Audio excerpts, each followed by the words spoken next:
它是一只患有重度洁癖的舔狗鸟，它会把雌性站立的地方拿赭皮擦得锃明瓦亮，而稍后用来求偶的舞台也要收拾得一尘不染。果然鸟大了，什么林子都有，这是天堂鸟为求偶所做的准备工作。像不像你对象刚追你的样子？特别勤快，特别讲究，特别干净。他深知细节决定成败，毕竟女士们都喜欢仪式感，没有人喜欢脏乱差。碍眼的花朵要丢掉，杂乱的树根要拔掉，凡是不美观的物品能扔多远就扔多远。如果遇到一些搬不动的，那就不搬。落叶在空中刚刚落下，就被他碧蓝的眼睛看到，在他落地的一瞬间就被毫不犹豫地清理掉。经过他一箜石的地毯式清洁，方圆2公里已经是一尘不染。美女如此多娇，引无数傻鸟竞折腰。最后他还会在周围撒上一些出口的小红果，使整个场地变得更加完美。在等待梦中情鸟的过程中，他会悄悄练习自己的舞蹈，就像这样。你哭着对我说，童话里的故事都是骗人的，也不对呀。你哭着对我说，童话里的故事都是骗人的。男人可以没钱，但必须够骚。很快，一只雌性被吸引到，于是接下来就该正式表演了。请开始你的表演。他首先绅士地鞠上一躬，紧接着开始了表演。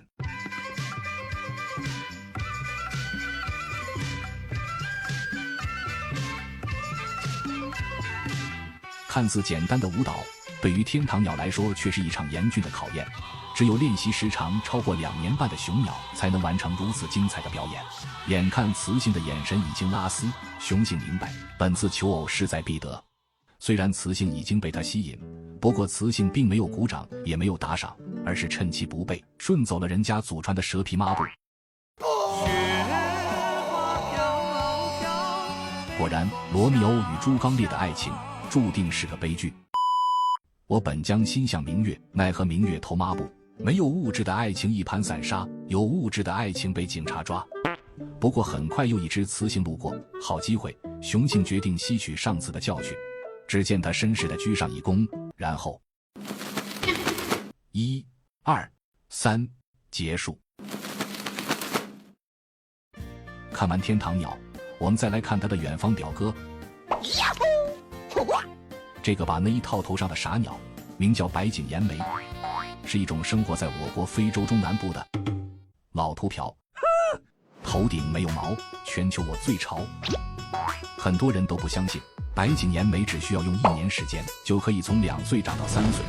如果它不丑的话，其实也挺好看的。问君能有几多愁，恰似单身还秃头。身为当地有名的老干部，在找对象这件事上，他相信自己一定行，除非不行。很快主角吸引到一只年近半百的妹子，那就上彩页。亲爱的小妹妹，请你不要哭泣，你的家在哪里？我会带着你。妹子瞅了他一眼，滚！好的，便丑拒了他。10次相亲9次黄，不能全怪丈母娘。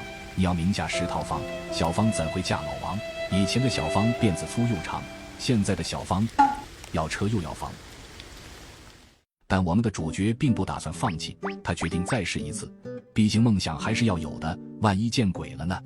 这次他先是礼貌地问声好。你好。你好，你好，你好，你好，你好，你好，你好，你好，你好，你好，我的头发是真发。你好，你好，你好，你好，你好。哇，好帅呀！终于在主角软磨硬泡的攻势下，雌鸟还是答应了他，准备和他过每天1日3餐的生活。